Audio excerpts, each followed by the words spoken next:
here, when I'm here, I'm at this time or before this time. A man said he just basically said when I'm not late at one time. No, but what? No, here's my thing. When I'm late, I'm just crazy late. Like I'm not 5-10 minutes late. I'm like 45 minutes late. Like, or I could be an hour late. But if I'm not 45 minutes late or an hour late, I'm early. Nah, you've been like 15-20 minutes, but you'll just say to the man them I'm gonna be late. Nah, man, I was half an hour. Trust me. Honestly, you're late a lot. Like it's not an issue. Am I late a lot? Yeah, keep it 100. I'll keep it 100 of you. You're late a lot. I'm not gonna don't wait. You've got a cheek. You do have a cheek. You got. Because I'm not fighting a case here. I am not fighting a case to say I'm on time. How would you even know I'm late? Because I was a period of time that I was on time for because I was feeling bad. 3 weeks. It was longer than that, you know. And I was like, wait a minute. This nigga late as well. Like he's late a lot. And I'm thinking he local and late. So one time I said, let me just start coming in like 1:40. So maybe I come in and the vibe built. My plan was ruined all the time. I was like, I'm late and I'm still before you. Ever since we changed the time to 1:30, yeah, you have been the latest. Yeah, 100%. We moved it because he has his business in the morning, innit? And he makes it more comfortable for him to come on time. Right. And he's proved it. But ever since... thank you. To be fair, I hear it. Yeah. So when it was 1 o'clock, when it was 1 o'clock, I was on time, basically. Yeah. So you mashed up my thing. No. We're both coming in at like 1:20, 1:30. You are both late. You would come more often than not before him. That doesn't make you early. So you've been being late. You were still late. You're still late. And the reasons why, do you know what you just said is so genius? Because today when I had my meeting, I was like, why does it feel much smoother now? I don't feel like I'm against the clock. I just we moved it to... Yeah, you moved it, We moved, get me? And did I have the meeting this morning and come on, Zooms and... You get me? I hear it. And I'm always like, Chuckie reminds me of the guy. Did you ever used to watch, is it Scary Movie or... They done a version of I Know You Did Last Summer, where the boy, he lived in a caravan outside the school and was late every day. Oh yeah, that would definitely be me. Yes, Chuckie. Especially if I'm close, I'm definitely late. If I'm local, I'm late. Yeah. Man. I know it's bad. Do you know what? Moving forward, let's change. Not what? Yes. No, you won't change. What do you mean I won't change? But I have changed. I will change. Yeah, you've changed. Come on. You've changed. No. I don't know yet. He hasn't changed. I don't know. We've just moved. This is recency bias. Yeah, no, he hasn't changed. We've just moved the goalpost. What do you mean? The moment that your schedule changes, you'll be late again, and it will change. But then basically, you've just gone against what you said. You've just said the moment my schedule changes, I'll change again. Again means I've changed previously. Yeah. So I have changed. Let's stay there. I would, okay. Let's stay there. Stay wherever you want to stay, pause. When it changes again, you're right. I might be late in the future, but as it stands, yeah. Thank you. It's you right now. But you're both busy men. I think, do you know what I think as well, by the way? Because Poet was early, the last two, very early, I've come in and it's made me look late. Yeah. But I've actually come in on time. It's just that he was early. Last week or the week before, I was on time. No, you were not. 100%. No, you were not. On my life, I was on time. Check it. Do you know why? Check it. I was outside in the car. You were This is mad. What are you talking about? This is crazy. What are you talking about? This is crazy. Are you not being serious? So wait, basically, his thing is, if I'm on time, and even if you don't know, if I'm upstairs at 1:30, I'm on time. Yes. No, but I came in at 1:30 last time. Well, yeah, forwarded. You sure? I definitely did. I can check. How are you going to check? There's CCTV and bare things. I'll go up in the chat. There's definitely him saying, I'm here, can you get my food? And you're saying that. Yeah, but that's because he was late. Early. Yeah, but you usually say I didn't say I was late last time. Go on, check then. Check. I was not late I was late the week before. And do you know what's allowing me to be on time? Morning jogs. I can show you. They've been happening frequently. Yeah. It changes my day. I've just got more hours in the day right now. Are you doing your 5Ks? Brother. Last time it was 3K7. So basically what happened... Which is still good still. It's not quite 5K though, I know. Are you doing your 5Ks? So basically the other day was 4:20, so the run had to be 10 minutes, not 20, because the day before was hefty. Okay. And then we've been 10 minutes since then. Next week we go back to 20 minutes. All right, fair. It's a bit better than me.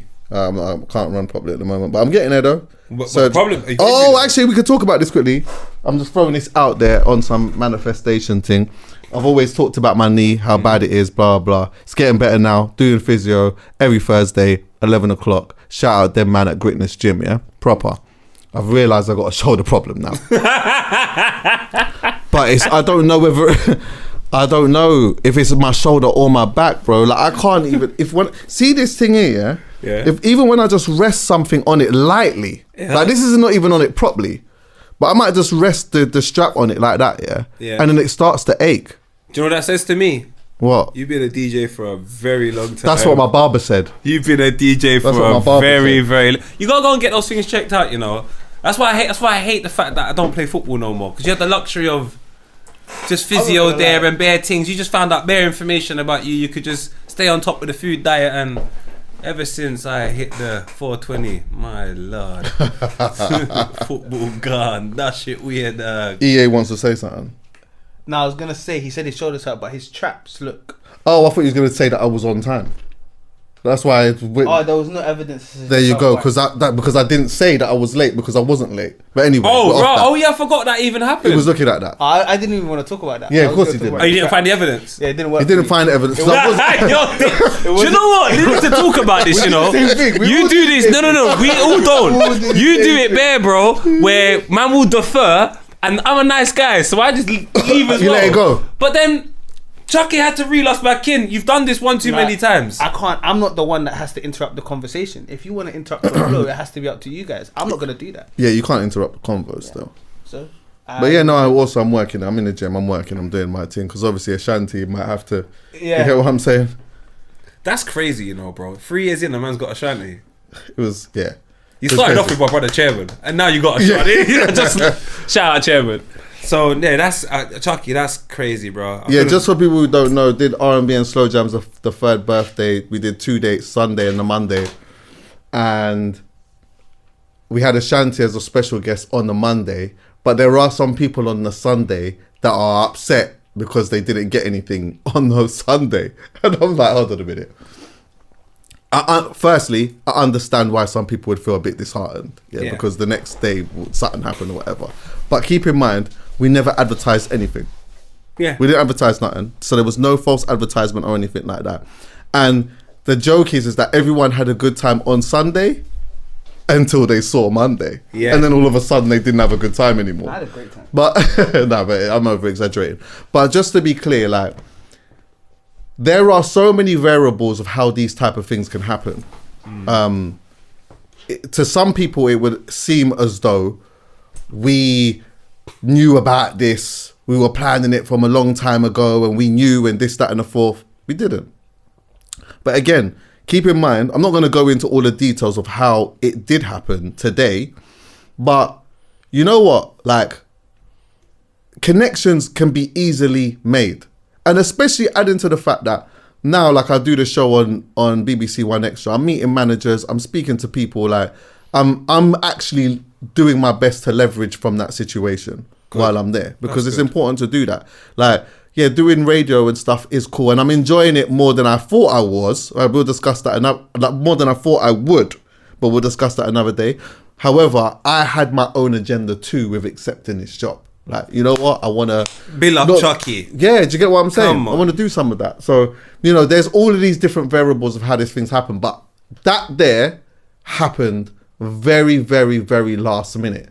And by then, there was no way that we would have been able to make that a 2-day thing. But the way that it did end up happening, bro, was so insane.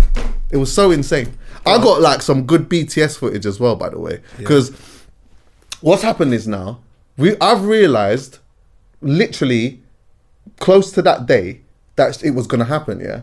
So now I'm seeing, like, clips of her doing the performances on, like, doing club performances or whatever. And I'm seeing her doing Foolish, and I'm saying, like, she does this part where Biggie comes in, yeah? Oh, for the unfoolish part? Yeah. So when I'm speaking to the DJ's come to the venue, yeah? Me and him's chatting, his name's called DJ City. So I'm asking him questions like, you see when you do Foolish, like how do you do it? And he was like, oh yeah, like when we get to the bridge kind of thing, we do the Biggie bit. I was like, you know what? You might have to scrap that. And he was like, why? And I was like, because there's certain parts of the song. This is a proper R&B party, you know. This ain't tape or this and that. I know. Do you get what I'm saying? Like, the bridge is important. There's certain ad-libs that are important. And then there's like certain endings of the song that is important. Crying out my window, knowing that I should. Bro, do you know what he told me? Do you know what he told me? Run it! And he told me, they haven't done that in like 15 years. Yeah. He goes to me, what do you think would have a bigger impact? The Biggie part or that part? I'm saying to him, trust me, bro. Take the Biggie part out. Trust me. Take it out. Take it out. He's like, all right, cool. You gonna learn today, yeah? 100%. The other thing was that they come out sometimes to Only You. And I'm like, well, if you're coming out during the slow jam section, Only You is very guitar heavy. I'm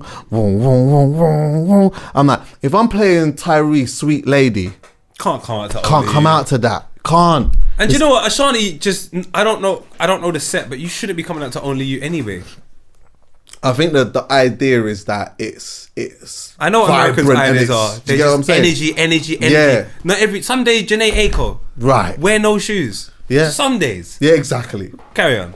But anyway, we're like, baby has to be the one. Brother.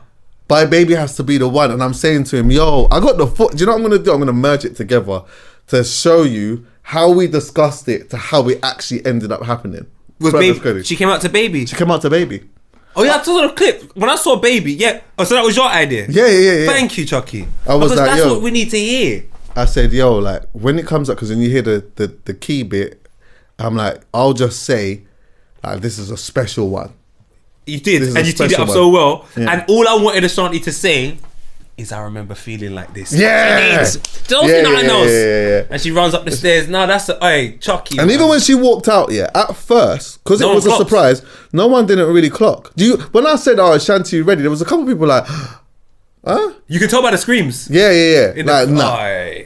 But then, when she walked out, at first, no one did it. They just thought someone was just dancing on the stage until the stage went a bit bright.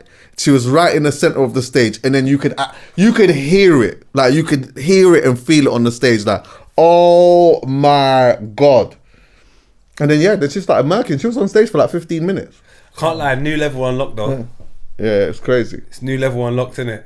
New level unlocked. It's like when my kids play them games and they need to get the right answer to get to the new level, and then you realise, oh wow, there's new stuff here. Yeah. You've just unlocked a new level of R&B.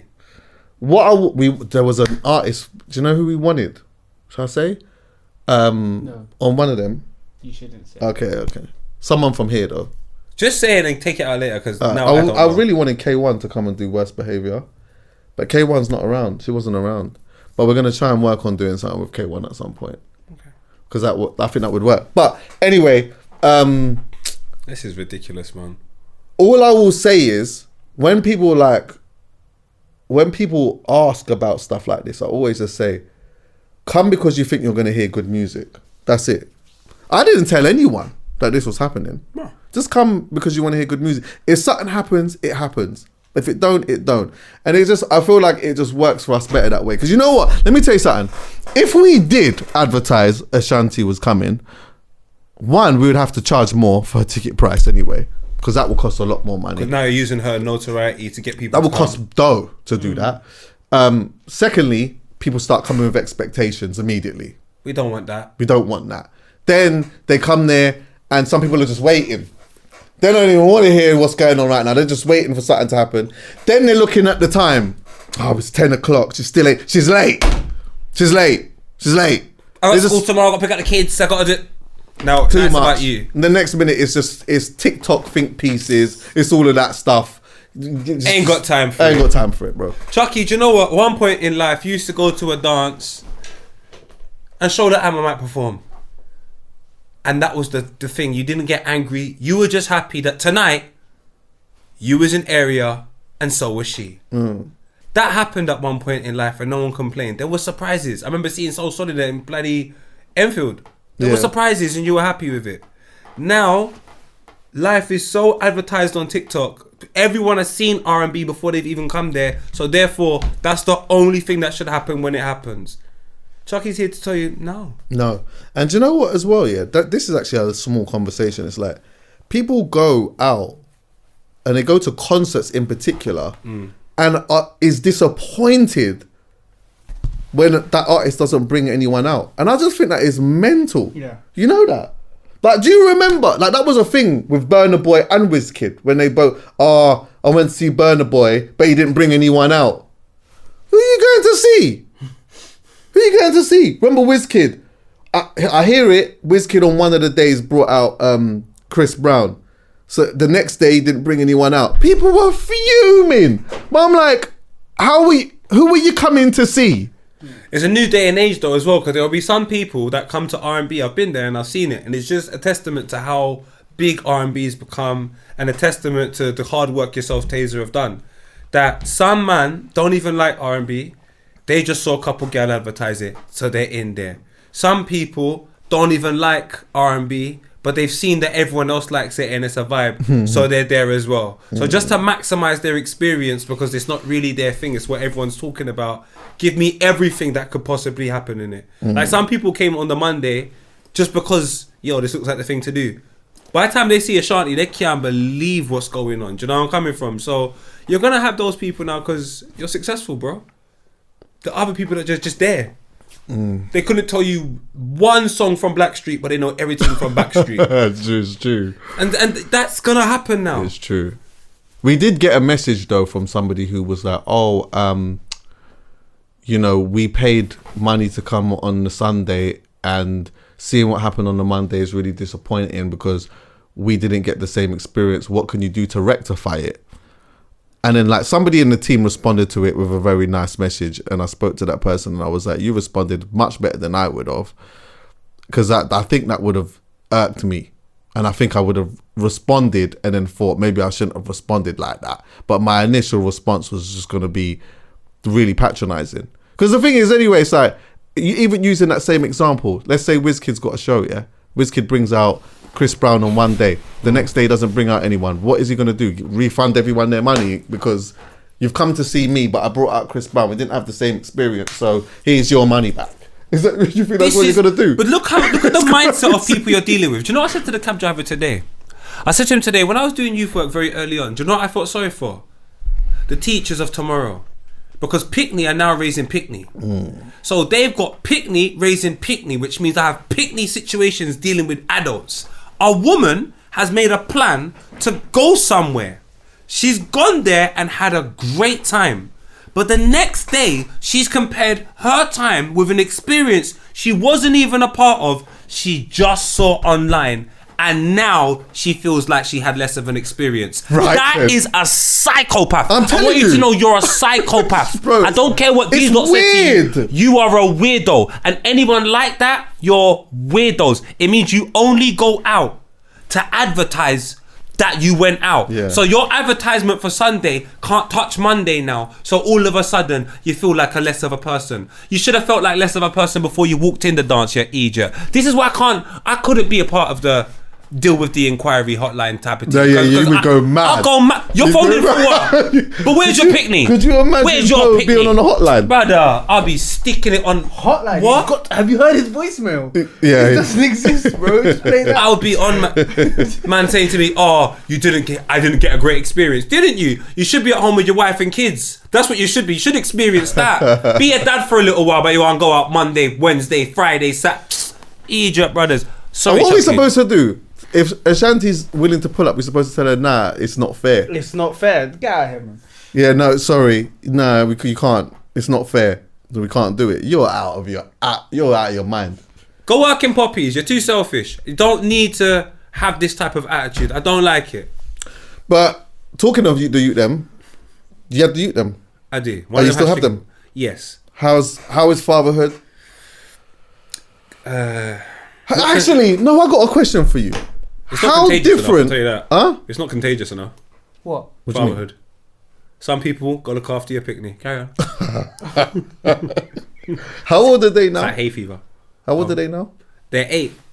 Oh my God. Crazy. you remember when I told you I was going to be a dad? I do. Mad. I do. I remember the two things. I remember when you told me he was going to be a dad, and I remember when you told... Do you know what the maddest thing is? I'll tell you what is so mad. Both times, respectfully, has impacted the pod. Like, just in a small way. The first time, you didn't turn up because you said that you was going to be a dad. I remember that. Yeah. Who was in the other thing? You was like, yo, thing, I'm going to be a dad, twins, whatever. You didn't come. Then when it was happening... You didn't turn up that time either. Is it? Yeah. But obviously it's understandable still. But like how did like them being 8, yeah? This is obviously the first time. Every time is the first time. Yeah. Because this is the first time you're dealing with twins that are 8, which is different to them being 2. How different has it been for you as a parent seeing them as an 8-year-olds? The demands are more consistent. Like there's an inconsistency in demands when they're younger because the transitions are quicker. So the periods of them wanting whatever they need at that period of time is not long enough, and then it's on to a next transition, and then so you have to adapt quite quickly when they're kids. Well, they're still kids, but when they're 8, they wanted an iPad last year. They still want an iPad this year. This Right, consistency I can deal with. Yeah. When you're younger, it's just chopping and changing too much. Too erratic. There's a healthier consistency now, and their characters really are prominent and there. So it's just it's just interesting for me to just watch them grow in their characters and their demands and the way they respond to situations. And yeah, it's mad. 8-year-olds, they have these distinct characters. Like Yeah, it's crazy. They're small adults. And I think sometimes we bypass that. Like, I think a lot of people just bypass children and just are ignorant and think that they should know stuff that they should know and shout at them and just treat them in weird ways that I never quite understand. I always look at them and I'm like, you don't like that, so I'm not going to do that to you because you don't like that, and you like that, so I'm going to do that to you. And I always try and give them same respect that you give adults. Do you know where I'm coming from? So they grow appropriately. But it's interesting. It's very interesting. Do you feel different? Yeah, 100%. I feel like I got less patience with adults now and more patience with children because they genuinely don't have enough education. Like, especially with Zion and Khalifa. When I talk to them sometimes, I can see them battling through their mind of just, all right, cool, Swedish, Arabic, all right, cool, now we're back on the English section. Like, they're going through so much different languages in their mind. Adults are just idiots. What are you going to do to reconcile for the fact that I didn't see a Shanty? Shut up! That's what we'll do. Shut up. How about that? Yeah. Like, you got to deal with that as... I can't... Just seeing childish traits now that I've got kids. Seeing them traits in grown people. Yeah, it's mad. I need to get over it soon, but I have a real sickening. I'm like, you mean no one's coached that out of you? Because you need to get certain things coached out of you. Like, you get conditioned to certain things. Like, when you're a child, I get it. There's that level of, I need attention, or I need to be impressed, or I get it. Like, you're just there, innit? You mean 30-year-olds have them childish traits. So when you have kids, you have, well, depending on how you are with your kids, if you don't look at them as a priority, you won't. But if you realise your kids are tomorrow's children, you know, they're tomorrow's adults and we need to look after them, you will definitely have less patience with adults because you're just like, you can't behave like this. You're not a child. Yeah, I agree. And I guess it makes a lot of sense how somebody then could just have less patience for adults. It's like, none. You've been here longer. Sometimes you would expect that people would just know better when it comes to certain things anyway. But also, common sense isn't always common. We do know that. That's true. Do you know what I mean? We do know that. But yeah, man, major blessing. Please, man, common sense. Let's make common... If you don't know what you want for your birthday, put common sense on there. Or for Christmas, let's put common sense on there as well. Because it will just help you. Initiative as well. Initiative will help you. Khalifa, my son Khalifa has initiative. Zion has initiative. And I'm just little things like Khalifa's misbehaving. Khalifa, you're going to make us take longer to leave the house now. What does Zion do? He just starts tidying the living room for me. We can leave quicker, Papa. I'm like, that's initiative. You already know he's prolonged the situation, so I've got to do this and this, and you've just started doing that for me. And you're 8. I've been around 30-year-olds, 30-plus-year-olds, fam. They don't even know how to put bread in the... I've been around some real idiots. But this is a man who doesn't cook. You don't know how to cook, though. I don't know how to cook. But you take out your bins. Take out my. Oh, managing a household is easy. Yeah. Right. It's the kitchen experience that's difficult. But managing the household, cleaning all that, we'll get all of that done, making sure there's money to pay the rent. Yeah, we got that, all of that sorted. All right. Can you cook? All right, that's the one thing I can't do. That's the one thing I can't Can't do. everything. Can't have everything. Why don't you show him? I'm Nah. not a proper whippers. I never. I can get it done. Why are you getting defensive for? Chill out. No, I'm like, no, I'm not, no, because I'm not that guy. I can get it done, but I'm not that guy. See, it's the thing. If I someone's can gonna cook, teach though. me, there's no point in me someone teach me that I can get it done. I'd rather just me and delivery will get it done. If I'm gonna learn how to cook, I might as well learn how to cook. Cook, that's what I'm saying. Yeah. Why do it half-hearted? Yeah, because you know what it That's is. how Do you you know? This is why I'm saying I'm not the guy. What? Because I'll be adding in certain seasonings, but I don't know why I'm adding them in. Mumsy. Yeah, but I can't tell you. Oh, I'm flinging this in because it does that. I And you just want me know to that I learn got to from fling that in. person That don't know what they don't. They're doing something, Blind but leading they the don't blind. know why they're doing No, it. my mum told So- me, or my granny told me, so I know it works. But I couldn't tell you that this seasoning adds that and this one adds this, or you get what I'm saying. I just know that this is the method, so I just copy the method. Put it without, and you'll find out what it is. I'm not trying that. I ain't got time for that. That's not my steez. And you want me to learn from this man? No, when I No. cook my food comes out proper. But you said you're not a whippers, but now it comes out proper. No, it does. I need consistency. Yeah, but what I'm saying is I don't know I know what I'm doing, but I don't always know what the thing does. I just know the method. He's far gone that. He just needs food. He don't know how to do that. He don't know the method. No, but no, he's past the aspect of trying to figure out why turmeric needs black pepper to unlock it. Why am I past that method? Why are you speaking on my behalf? Excuse me, interpreter. I don't need an interpreter, you know. He just wants to do Deliveroo. And he I'm wants the gonna do man. Deliveroo, He wants and if I'm gonna do the Deliveroo other to way- knock on a window. Yeah. And if that's not happening, I need to learn. Not learn half-heartedly. Yeah, and I respect that. I think if he's gonna learn how to cook, it's better You're to best just to learn properly. like some of the things. See, like with the seasoning and that, just quickly, is that I would have been told them, but I've just forgot that bit. That's not important to me. Does it taste good? Fling that in with that with this with that. Put that in for 45 minutes on gas. Mark that. Yeah, then you start going out with a girl with a particular allergy and you don't know what that is. Yeah. And next thing you know, now shit, her neck's swelling up. You didn't know that had nuts in it. Big man, I want to know. I want to know. Is that bad? You have to know. All right, look, let's get through some things before the guest gets here. Yeah? Shannon Sharpe's got himself in a strong pickle.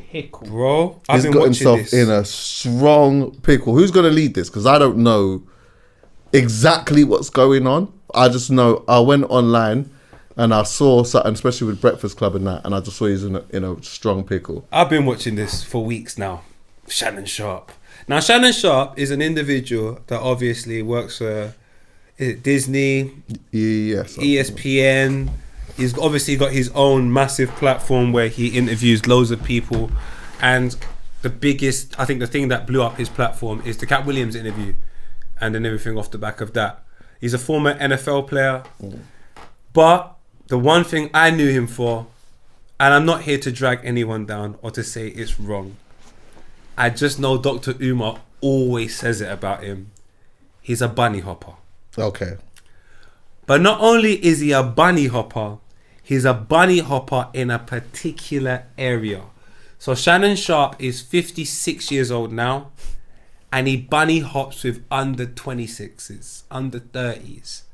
So essentially he's bunny hopping with girls that he shouldn't even be looking at like that, really. So this girl that he's got himself into a pickle with happens to be 24, I believe, and they started bunny hopping when she was 22. And I he heard would've it when been- it was when she was 19. So I was being kind, but not intentionally. Huh? It says 20. It says 20. Oh, is it 20? Oh, so semantics then. She was, Oh, so she it probably was 20 the day 19. after, yeah. Yeah, it probably was 19 Yeah, going it was to 20. 19. It went into she. Oh on no, her it was. 20th Yeah, you're birthday. right. It was 4 years, not 2 years. They've been together. So yeah, it's been 4 years, isn't it? Being So together. they were together, like they all moved in together or something like that. And apparently, she is an OnlyFans girl by the name of Gabby, who she has multiple names, and she likes to be controlled in the bedroom, dominatrix, whipped. What's this baby gravy thing? What's that? Is So- that a reference to nut? It sounds like that. Okay. There's a lot of terminologies that they use and vernacular that I'm not aware of, as I've never been on OnlyFans. I don't know what it's got to do with anything in life, but this guy happens to be quite happy with OnlyFans. And if you watch his show Nightcap, I watch it occasionally with his Ocho Cinco. Oh yeah, Nightcap. That's kind of funny. Them two, they're a good dynamic. Joker still. The one time I was a little bit concerned is when he was really happy about a girl called Sky Bree or something like that. Something like Sky Bree or something like that Aiden Ross has been speaking to. I was like, who's Sky Bree? So I typed in Sky Bree. I saw a girl of a similar shape as mine. Long blonde hair. And again, about 22, 23. Now, unfortunately, this girl's come out and said that she was raped by him. Yeah. She's jot that down. Yeah, R word. Sorry. Yeah. Yeah, go on. The R word happened, and she released some audio clips. Chuckie, there was some audio that have been released, and they stink.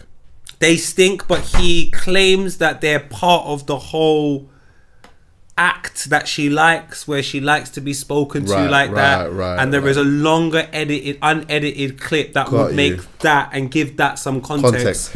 Unfortunately, when you just extract the 30 seconds, as he likes to call it, it does paint a different picture. Which is true. Very true. And they're scared of the possibility of the same thing happening with a visual clip.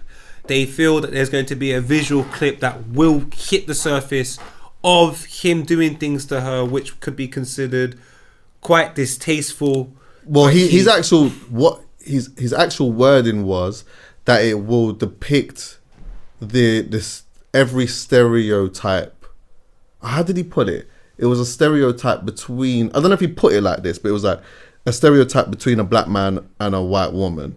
So I from what I took from that is the type of sex that they're having is like race play. Yeah, they're diving into the race play thing. Oh, 100%. And so did you hear the voice note? I heard the voice man note. Strangles white woman. Yeah. I heard that. But so in that 30 seconds, he's probably saying some stuff on some real. You get what I'm saying? Oh, look, Shannon Sharpe, he's crazy. He's a big man, and he's honestly, all them rumors about him supposedly being gay, I don't even know why they ever existed. I know the clothes were tight, but big man, he stays with the young gal. Yeah, no. But here's the thing. That's what I was going to add more to this as well. Yeah, is that like outside the footage that he does in regards to his work is good. I enjoy some of the interviews. I can tell that they are like the questioning does seem like they're given to him more than him actually doing it himself. But that's cool. I don't begrudge him for that. But from some of the stuff that I hear from him outside, it just seems a bit weird. So like the gay rumor came out, yeah. Then a little while later, he's on live chopping, and it's like this girl got upset about that because she said you cheated on me. Oh. She said you need to start giving me some money. She sent a picture of her bum and said 25 grand per cheek. She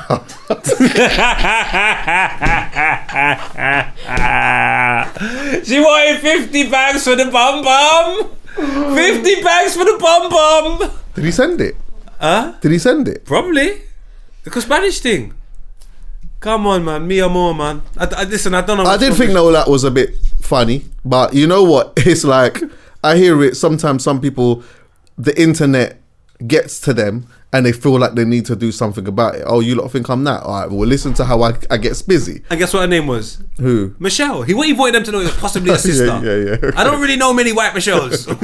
So maybe it was a sister. He was letting them know.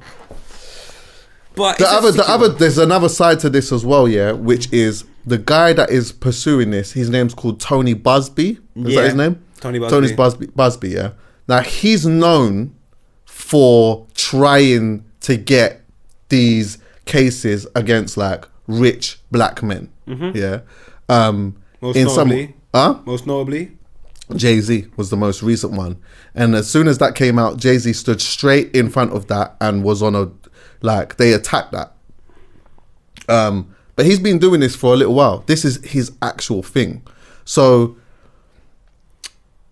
that's the part I think for a lot of people when they look at this whole situation and they look at him, there's not much credibility there because it just looks like it's a big money grab, considering the fact that he's about to sign $100 million deal for, is it Disney or one of them companies or whatever? So as soon as this sort of come out, then it was like, they want 50 million. Apparently though, they'd been pursuing this money thing from before it was documented that he was going to get 100 mil. That's what I heard. I don't know how true and that he is. offered 10 mil. Yeah, he tried to settle, didn't he? For 10 mil, and they said no. And all that says to me... Is settling an admission of guilt?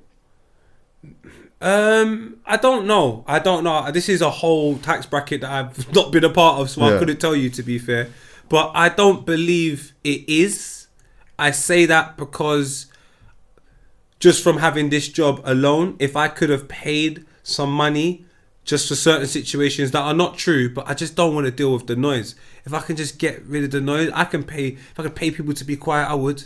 Because I hate being bothered. It takes you off course. Like, even if it's not true, the discourse it puts your career under, if you can pay someone to shut up and just continue, probably worth it, to be fair. Do you know where I'm coming from? So it just depends on what your approach is. If you're 50 Cent, then yeah, it's more down to, it's tailor-made to the character. That's what I'll say. That's what I think it's more dependent on the character. And I think, do you know what? And 10 mil's a lot of money to offer as well. And they refused. If they refused 10 mil, Chuckie, they must have some Yeah. Because if they accepted it, then the money's there. If you are saying, I don't want that, that means that they believe what they've got in the chamber is a madness. And the guy, obviously, that would be dictating this is this Tony. And he's probably saying to the girl, nah, 10 mil? Fam, my fees might be about 8 mil. We need to get about 30, we need 40, we need 50 M's. Then everyone's laughing. And I mean, I get it. As bad as it sounds, I get it. I get why you want to do that, because that means you're cool for a couple of years. You don't have to worry about nothing. But most people are looking at this as a money grab thing more so. My thing is this though, and look, it very well could be. I think the beginning part of it does stink though. Just the beginning part. Which is? 50 something, 19, this shouldn't really be a thing anyway. Do you get what I'm saying? Like, even a young chop, let's just not really do that. Do you get? If you're going to do the young thing as a 50-year-old man, somewhere in the late 20s don't look so bad. 19 looks crazy. And you know in any dynamic. And again, I don't know that tax bracket lifestyle. Maybe because I see all these older men with young gal all the time. Leonardo DiCaprio's gal is definitely... She's like 21 or something. Probably younger than my sister. Yeah, younger than my sister. Which is crazy. It's crazy to me. Yeah. But no one seems to have a problem with it.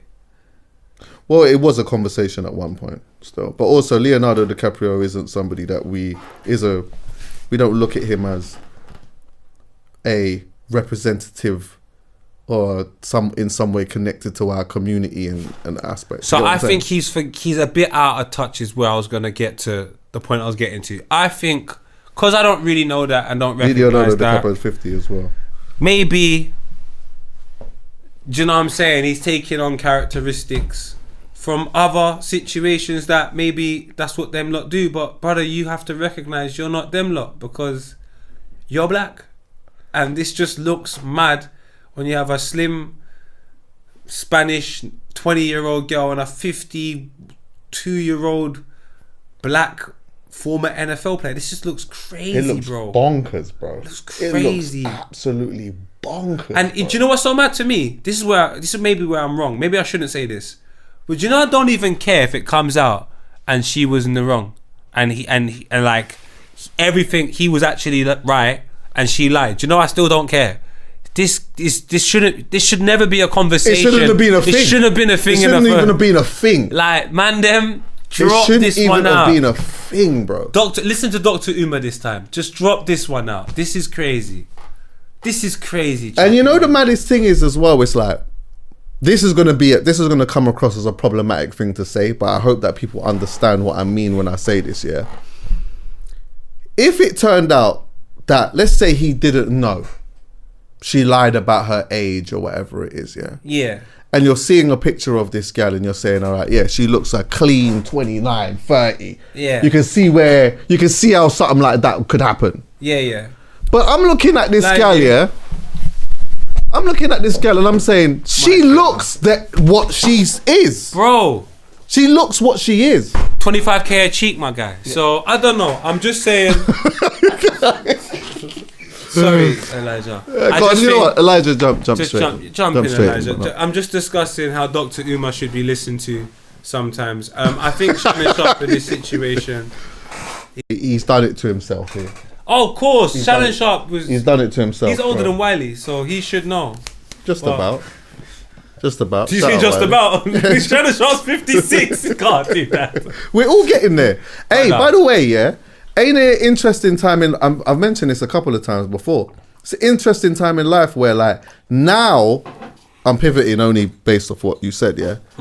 This is like the first time we're seeing like artists that we have known since we were young, like in their 40s, making music. Do you get what I'm saying? Crazy. And manoeuvring that. And some of them making it look mad cool. Look at Skeppy. Remember when did you see Skeppy on his birthday, when he's celebrating his birthday? When he turned 40, he was on the gram. I remember he was on his gram, he went live. And he was in his yard. I think he was in his yard. Correct me if I'm wrong. He was in his yard. Yeah. And obviously I'm seeing chandeliers and stuff. These things do you get what I'm saying? These things is different. And like, he's at that like, we had never seen that before, really, unless it was the Americans. Because their thing had been going on in terms of like how most people look at success and money and all of that type of stuff. Like, you know, you'd see like them man was doing it, however, like, do you get what I'm saying? Yeah, back in the day, if you just got a free bed and a VW Golf GTI, 2 litre, what? With a sound system, you have done it, my guy. So humble beginnings, bro. So to see chandeliers, yeah, it's crazy. Crazy, and your postcode isn't starting with an N, an S, an E, or a W. Yeah, you've done your thing, man. Look, you're gonna hear Elijah's voice, by the way. We've been talking about him a bit, like over the couple years, actually. Thanks for having me, gents. Yeah, no doubt, Thank you, man. That is a bad boy voice in the way you introduce yourself. Thanks for having me, gents. Nah, you're the king, fam. Go do your thing. What do you want to talk about? Anything. No, anything, bro. Anything Chuckie said. No, I was literally just on that. You probably haven't. That might not be something that you've thought about. It's just something that I've been thinking about of recent time and mentioning it. That like we're in an interesting stage musically with some of the artists that are in their later 30s and in their 40s making music, still trying to cut through. Some have obviously gained a certain level of success. Some are still obviously just doing their bit and whatnot. But for me, this is like the first time we're actually in this stage and seeing it unfold. 100%. Do you know what I mean? Gonna have people making tunes with their children, uncles. See it there? 100%. Everything. All on the same song. It's kind of mad. Like an older producer, 50-year-old producer, 40-year-old MC, 20-year-old son of the MC. All on one song. Yeah. Mad. Do you know what? Sorry, was you gonna get to a point? No. Do you know what because obviously since Chuckie's made me aware of you, dipped in and out. But as of recent, especially after the mobile conversation, my awareness has grown tenfold, and I'm just like, this guy is different gravy, bro. And I didn't recognize maybe how much we needed radio until I just paid attention to yourself. Before then, I think I subconsciously had just bypassed it because I looked at it as more of an enemy and too much of an effort to try and convince to be an ally rather than an enemy. So I said, forget you, we have to find our own ways of complying until we're at the place that we're at right now, where I genuinely feel the soul out of London is being taken up every single day. So therefore, the one thing that allowed us to make music is no longer here. There is not a sense of community or culture or stories. We're just sort of fast-tracked into life and told to figure it out, which has changed the concept of the music. True. And my dream at one point, when we got to this point, was maybe daytime radio, you hear old Miss Dynamite records, or do you know where I'm coming from? So some of the samples that exist in current music, you maybe heard it the way we heard, the way I can tell you certain samples from Otis or what have you, because of what our parents played, and wanted that same opportunity for today. So the question I guess I'm asking, Elijah, is how far are we away from that being a reality, and what things do all of us need to do in order for us to take the steps in order to make that happen? Okay, I'll go 10 years back and then 20 years back. Okay. 10 years back, 2015, could you imagine in 2025 radio looking the way it did today? I'm talking the shutdown year, No, the Know Me From year. I never would have Like, imagined that. Then all of the music, the Man Don't Care year. No, I never would And have then imagined us that. being here. Doesn't feel like we've moved 10 years forward. A whole nother generation of artists come through. Obviously people have made money, people have done well. Turn on the radio and it sounds like 20 years ago. Doesn't even sound like 10. Yeah.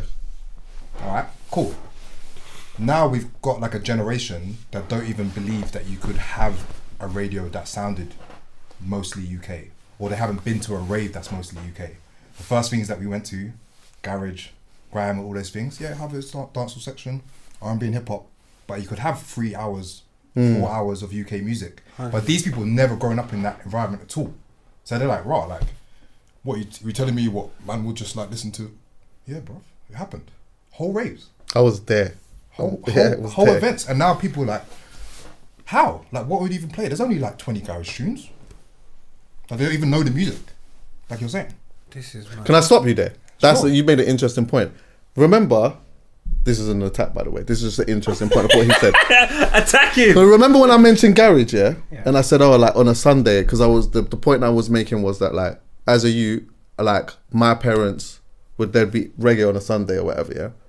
Then there would have been a generation now where they would have had kids, and then their parents, for example, might listen to garage on a Sunday because that was their thing. And the interesting thing that you said was like, garage on a Sunday. And I was like, yeah, no, but like, there's so much garage tunes that sounded and fit well on a Sunday when you're cleaning the yard. But I guess we now are not at that stage where you could, or where like a young buck would sit and listen to UK music for the whole day like that. Yeah. Or even being conscious of it. Like when I was growing up, I wasn't, oh, like this is a UK thing. Like you didn't need to be that explicit. It's like, well, I listened to Rinse on Sundays and it would be like Slimzy, Gnome Generals, Roll Deep. Yeah? So 6 hours in a row, all them bands' music, all the producers, all the MCs, back to back.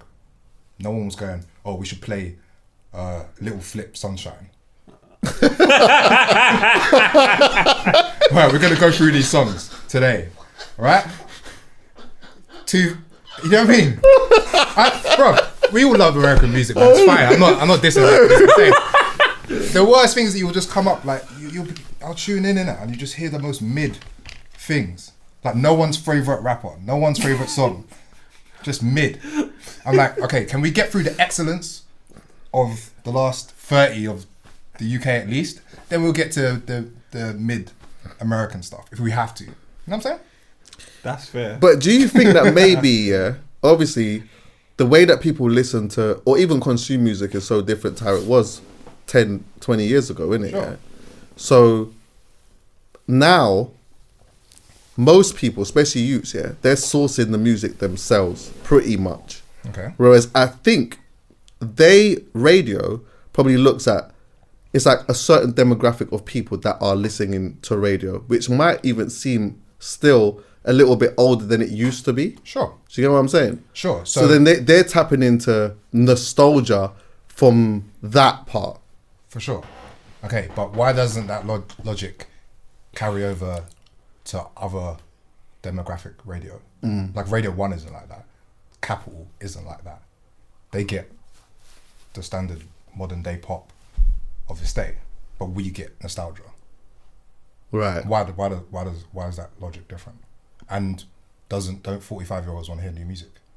How many times are you gonna hear Nori Nothing? You like that song that much? What you gonna do? Nothing. How many times do you want to hear the song? You know what I mean? And then Chuckie, you know what cracks me up about this? People say, but it's daytime and stuff and content. You know what's in the music. You can't play the man them in the daytime like that. Like, okay, so we should listen to my motherfucking PIMP. Sure. yeah. It's not a content issue, bro. It's a good point. It's a good. What if there is a reason that it's happening? Apart from, I don't want to just think laziness. That's an easy. It's a cop out. No, I think What is the reason? there's definitely a lack of care happening. I believe there is a lack of care. Yeah. No, of course there's that, but why?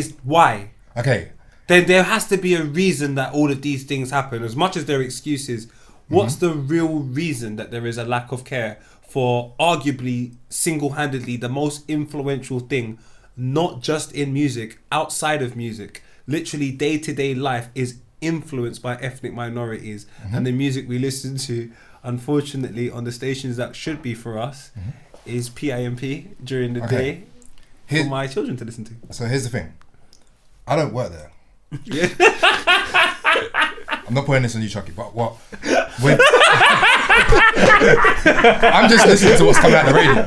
I've got no intel. Yeah. But what I don't enjoy as a bit of the audience, or someone on the other side, is I guess the platforms saying that they're doing something that they're not. Yeah. You know what I'm saying? I can appreciate And the that. presenters, like, this is the thing, I've got respect for a lot of presenters we've spoken on record, off record, tweeted, in real life, all this stuff. I don't have anything against any of the presenters because you're put in a position where you're doing what you're told. This is the policy, this is what we're running with. But my pushback is like, okay, if you just accept it and go, right, I'm going to play the game Hate It or Love It again, where next? When people are sending you their tune, what's the reason you give for not playing it? It gets a bit weird, man. And you do this for 10 years. All right, then what's going to happen in 2030? Are we still going to be listening to Pump It Up? What's going to happen? Like, what's the actual logical conclusion? Do you know what is so mad, yeah? I couldn't believe how much until you made it clear they played Joe Budden Pump It Up. Yeah, he gets spins. I came with I can't believe it. Bro. What? No way. And I come empty-handed. You mean Joe Budden Pump It Up? That is hilarious. Yeah. Hey, 7:34. No way! Play that at 7:34. No way! You better play this shit at slow jams. You responded to a tweet. My brethren called me up at 9:30 on Sunday, Mother's Day, a month ago, right? Yeah. And said, it's real. They're playing Pump It Up on One Extra. I said, are you joking? And then I went back and listened to it via iPlayer. 9:30 on a Sunday, Mother's Day, 2025, they were playing Pump It Up. Whatever the policy decisions of the whole institution, if the result is that, we're doing something wrong. And something needs to change. 100%. Right? You don't have to answer. But that should change. I'm really happy. I do have to throw something in there though. Sure. Hey, I need to get that. And you know what, Chuckie? Just for clarity for everyone listening, we've never spoken about this directly, and I don't speak to anyone inside. Right. So I never put out anything that isn't what people can't see. Access already. themselves. Yes. And I don't do any meetings with anyone. No, I don't hear go for it. Coffees, nothing. I'm just saying what I hear and what I see. So I've got no insider information. Yeah. I don't know who runs the station. I don't even really know. So I don't really know the full ins and outs, right? Because I'm still pretty new. I do a specialist show as well, yeah. But obviously, I hear certain things in meetings or whatever. There's a couple of things I will mention, and I hope I'm not going to get too into trouble for saying it. But firstly, you see, like on the Sunday, because I can't say that I listen to radio like that on a Sunday. But what I do know is that David Rodigan's on a Sunday, yeah. And so I think that somebody would probably say that show in particular could be out of context. So although that is happening, the broader part of that show is a lot more nuanced stuff than that. That's what some people could say. All right.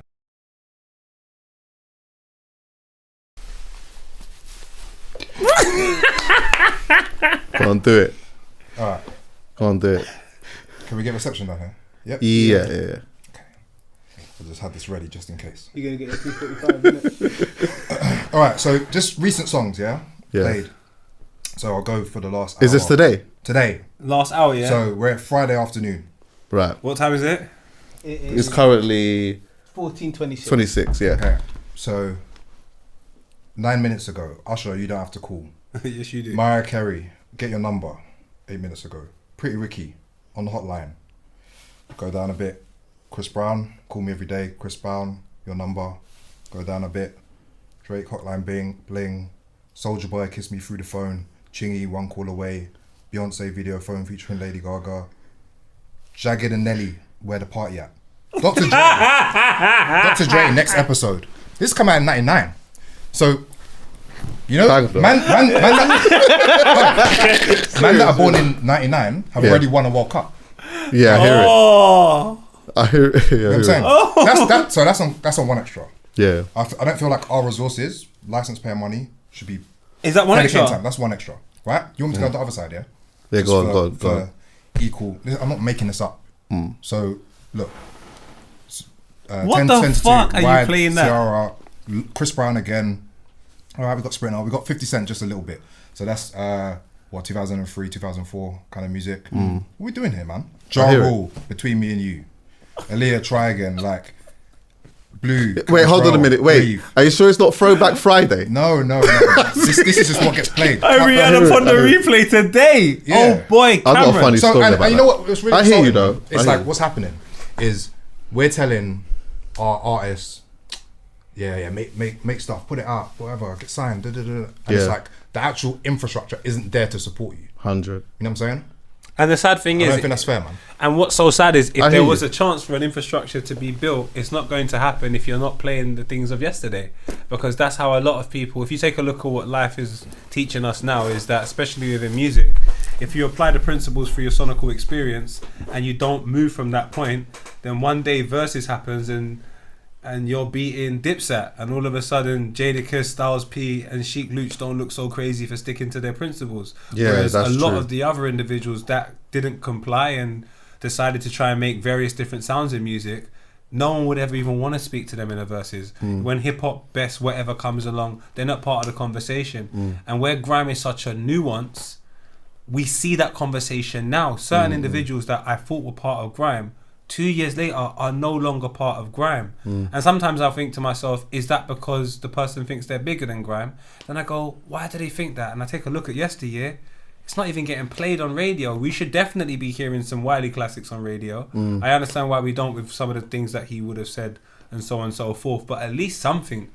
from that era, some artists from that era, just so people go, Kano, we should definitely hit Kano. 100%. Yeah. Radio. 100%. There's so much. There's so much. There's literally a whole archive of just songs that should be just seen as regular songs now. Yeah. And I think like one of the things that I struggle with the idea of like black radio is like that is already specialist. So we don't need a daytime policy in a specialist environment. So Don't you think that 100%. potentially like the 100%. problem ultimately is business and money? Sure. So what I think potentially, this is again me saying this with a bit of ignorance because I still don't fully understand the full structures of stuff. Yeah, I know who's the head of music at my radio station now, which is a new person. I know what the things that that person is trying to do. I also know some of the obstacles that person faces, but I'm still trying to understand why these obstacles are obstacles in the first place. And what it seems to me is that you've got the way that change can happen usually is the people first, yeah? So the people make enough noise. Remember, my example is, sometimes you see like the way the economy is at the moment. Yes, I always use this example. If 9 million people went to 10 Downing Street right now and said, listen, if we come back out here again and start mashing up things, then they'll start changing things because they'll know that this is a serious thing. We make enough noise, and then if there's an effect that the people that are on the higher ups see that, then they're going to pivot because they see that there has to be a change. On you guys' side, there's going to have to be, and this is not, again, I'm extending this to the whole crew. If people are thinking, okay, what Elijah's saying is directionally correct, we don't want to do this kind of thing anymore, then strike. This happened to Six Music, right? Where they were going to pull the funding from it entirely and lock off the station. That happened to BBC Three. And then you had to fight to get it back. Right. Do you want to be in a position a year or 2 years down the line when everything's getting rebudgeted where they say, you know what, One Extra ain't worth the money anymore? Do you want to have to go out there and fight for that version of One Extra? The version of One Extra that we want isn't what exists today. Now, This is the bad thing about the situation with the BBC. When I grew up, I was a very rebellious person who only cared about my principles. Yeah. To the point where I dismissed everybody else.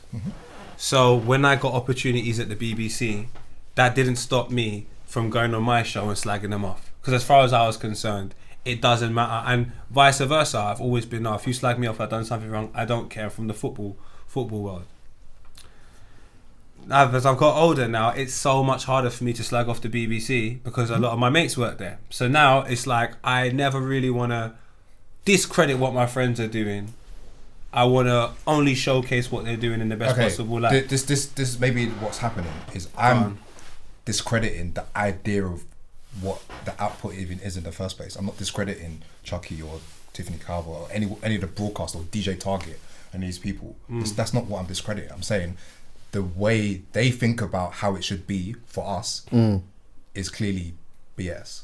And But it that's should change. so that's the and point. none of those people are mates. No, but that's what Right? I was going to get to. My thing is, I'm so, and Chuckie, when people was tested, I'm so of my belief that if I was working any one place and they're doing something mad, I'm the biggest problem you have to worry about. Not any comment, and I'm always the biggest problem you have to worry about. So it's hard for me to celebrate some of my brethren because of what this stands for, what the history that's taken place.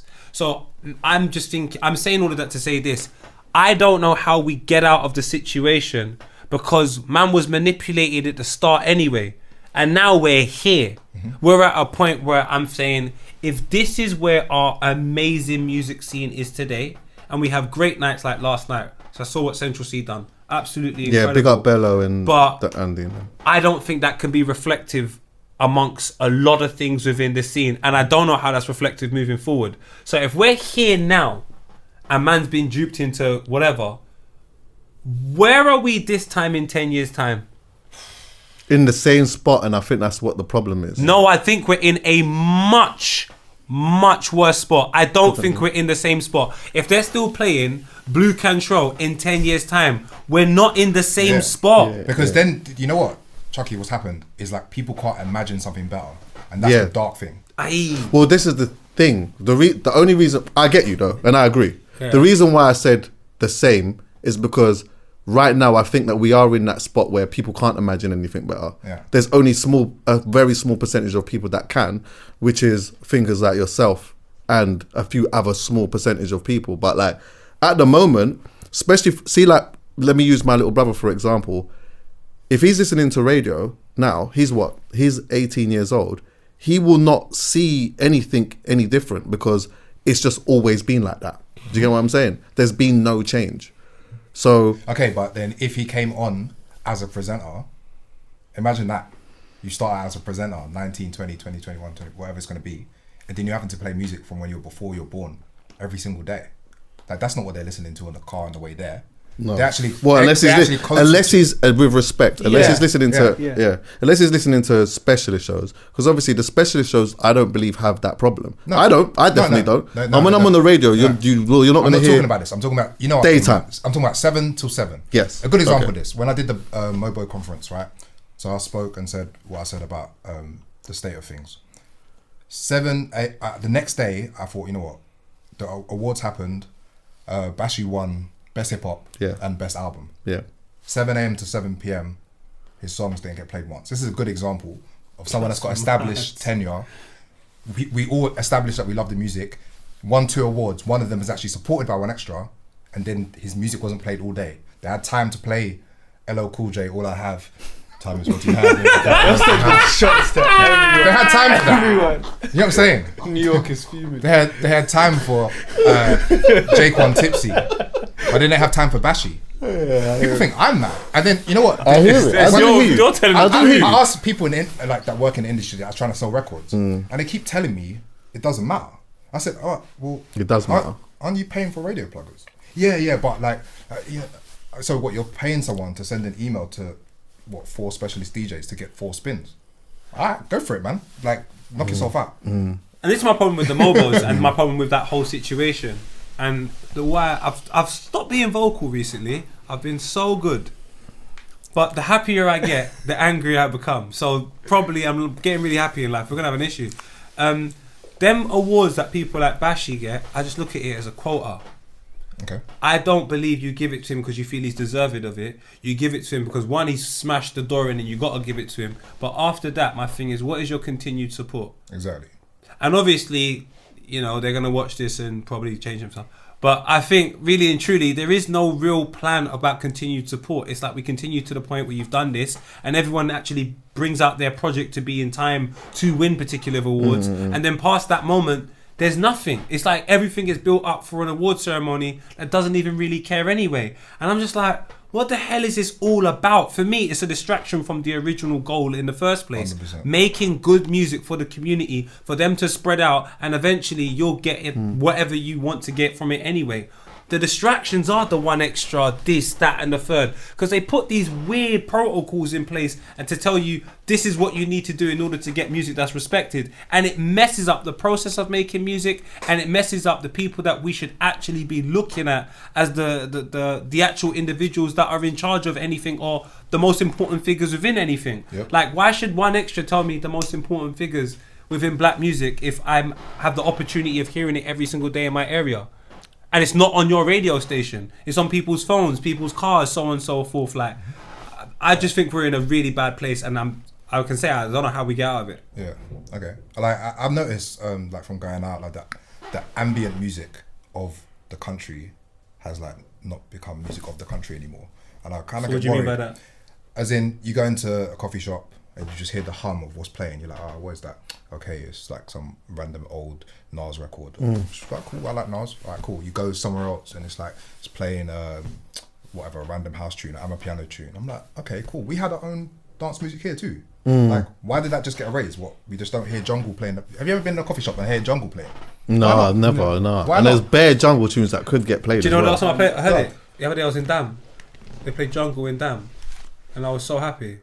Bro, I still listen even to- on that thing. I still listen to you- jungle it as well. says the station prioritizes new black artists showcasing contemporary black music, including genres like hip hop, R&B, Afro beats, and dancehall. Right. So not one of our things that we created here on this island It's there. is mentioned on the thing. No grime, no jungle, No garage. no garage. But here the thing, this is one thing that I have heard, taking this away from just one extra, by the way, and some of the other stations, but they have this thing of what is, you know, like they're very keen on people not dropping off. So like people listening, and then what is it that turns them off? Like what is that pattern that stops people from listening? And I think that they feel they have sussed in their minds that the moment that you play something that is super unfamiliar, that's when the person is likely to turn off. For sure. So they have this thing, what's it called? I can't remember what it's called. It's called something, yeah, where they try to play something familiar or a bunch of stuff familiar, and then they throw something in. It's almost like what we would Like call a as a DJ. sandwich mix, innit? Yeah. You know, like in a club, for example, I might do that. I might be running a couple of tunes. I don't want to play this one, but I know I'm going to lose them by doing it. So I make sure I follow it with a stone cold banger just so that they're not completely gone. 100%. And I think that is part of it. However, though, and that's fair, but I feel like that catalogue of music that we're talking about, which is of our own, can still fit within that familiarity that doesn't have people switching off. That's the issue. The issue is the type of music that they go to for familiarity. It doesn't have to be Hold Up the Record. It doesn't have to be that.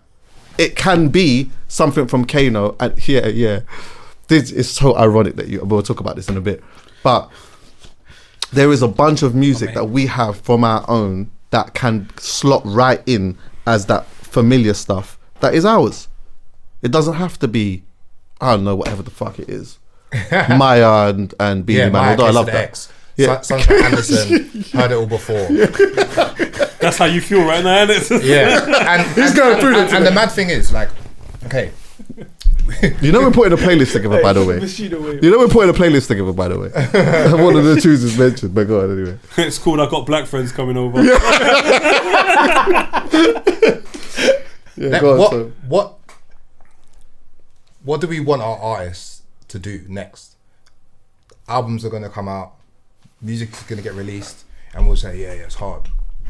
Okay, then it just disappears. like the last half decade, man. Like our artists, I feel like they're suffering, man, in silence. It's quiet. Do you know one Someone thing? made money, bro, but like they're just like feel like we ain't got the support. People always try to blame the attention span on the people. It's not. There's loads of there's loads of things that come into play. One thing I think is the support. So basically, the community.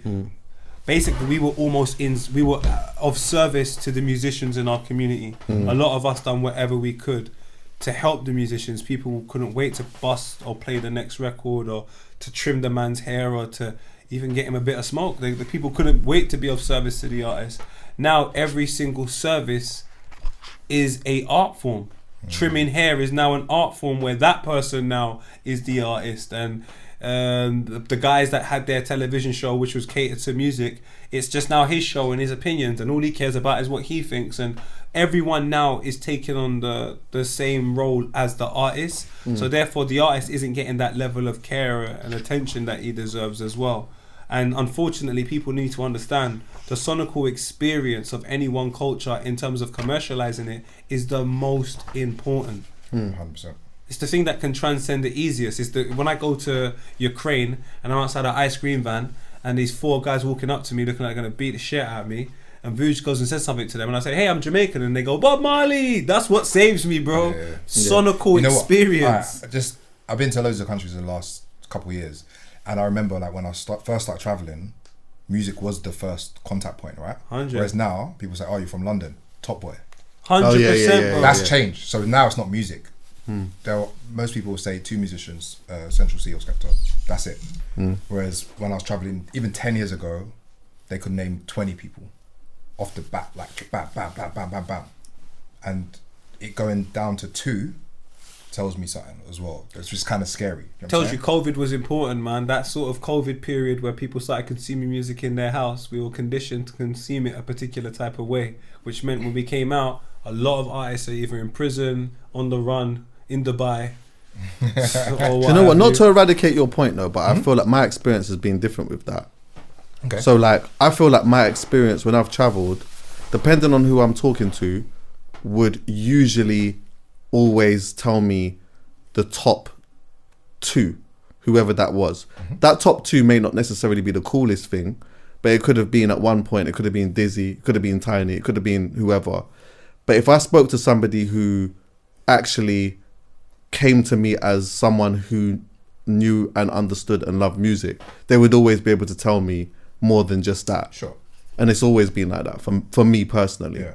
But there's always been that time that I actually don't want to say always, because I've been outside for a little while still. So the earlier point, there wouldn't have been anyone really. I would have just had to have just spoke to somebody. Actually, they would have been maybe. They might have just said, I don't know, flipping like, could have been Ras Clark, Mark Morrison or some shit like that. Do you get what I'm saying?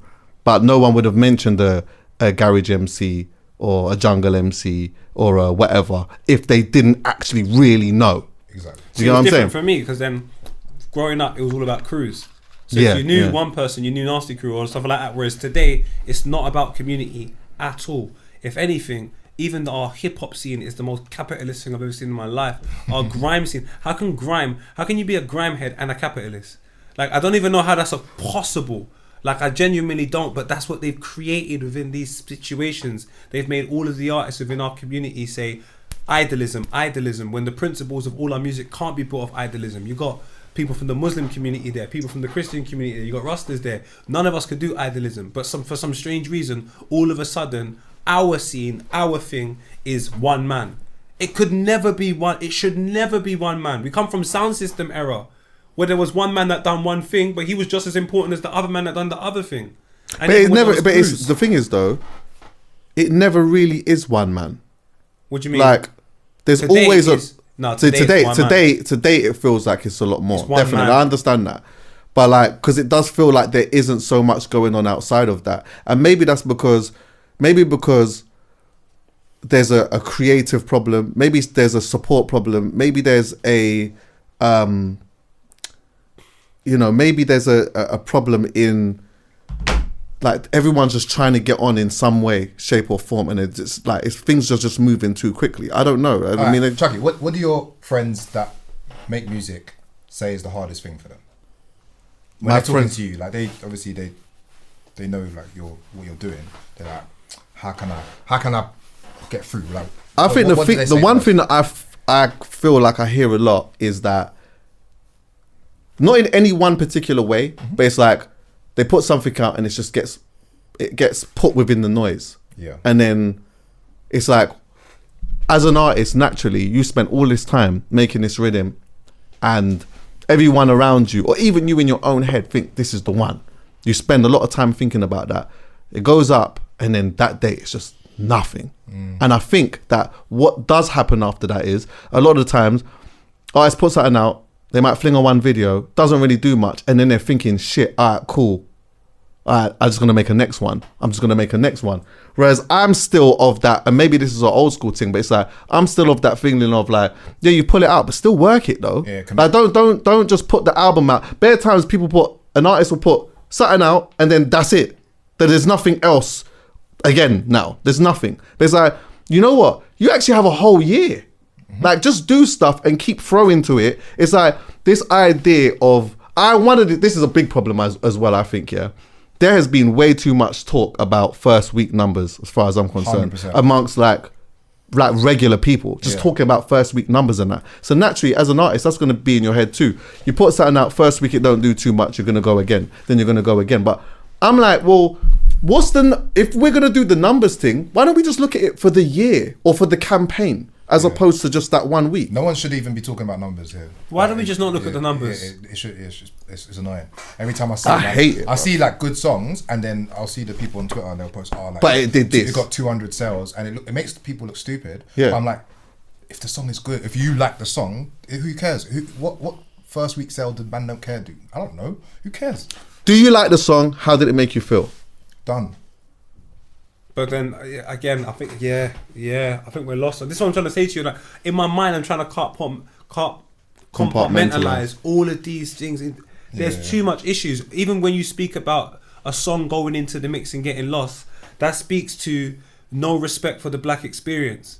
So they could put out a gig song there, it's grime. It's like they don't even care, just branding it all together rather than having separate experiences. My whole dream, really and truly, I think there should be a radio station where all the DJs are separate events that are put on. So it should be R&B. It should be a radio station where there's R&B, slow jams. That's what Pirate used to be. That's what Pirate used to be. That's all it should be. Go right back to that, and everything could be fine.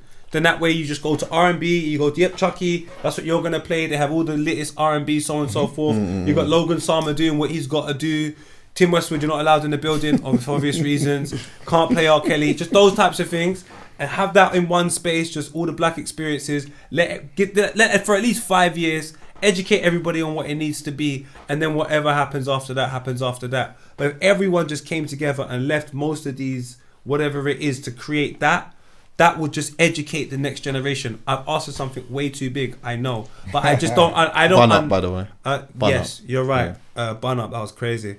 I just don't understand how else it can work, because when I've been saying these things, people take it as a personal attack, and I have to keep reiterating, like, it's not about the presenters or even like the staff or the producers or anything like that. It's the ideology that comes from the top and why it got funded and why it's shaped this way, and then the effect that it's having. You know what I'm saying? The long term effects of this thing. And then I'm like, okay, if Capital Extra has won with that formula, then why don't you do something different? Don't follow it. And now we've got Kiss Extra, poet. So there's 3 extras. Now, before, we used to fight about not being called urban, and now the thing's called extras. I remember that. Are you an extra person, poet? I'm not an extra person. Do you know what extra is in my head? Not me, I don't know. Do you know what extra is? Like that thing that, you know, like, for example, like, you don't watch it now, so you can watch it an hour later on. +1. +1. God, like, why am I? We said don't +1 me off, bro. Like, yeah, don't +1 me off. People literally don't +1 me off, bro. People argued to like remove urban from the vernacular, and then now we've got a replacement. So like, why don't we have the same energy in terms of removing extra or placing what the thing is? Okay, using similar analogy, right? There's BBC Asian Network. So what should the black station be called? BBC. I mean, you don't know what I want. So what? Just following the same logic. British Broadcasting Corporation. What? Africa.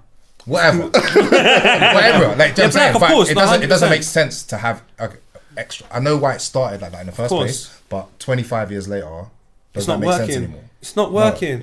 And It's the not same, working. the same. Well, thing well, with do you know what though? yeah. Yes, I do agree, but you can change that. But if the output is still the same, then it's just still equally as bad. Sure. That's why you should let's just change the output first, Yeah. Okay. and then we can get to that next bit afterwards. Or don't change the output.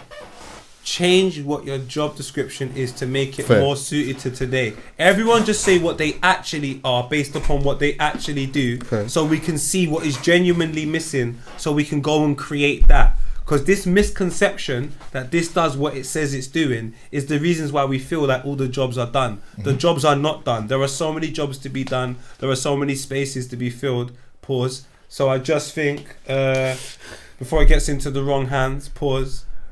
Let's fill it. Pause. That's you guy, man. What was I gonna say? Pause. I was gonna say. Alright, I yeah. gotta go This is what I was back. gonna do.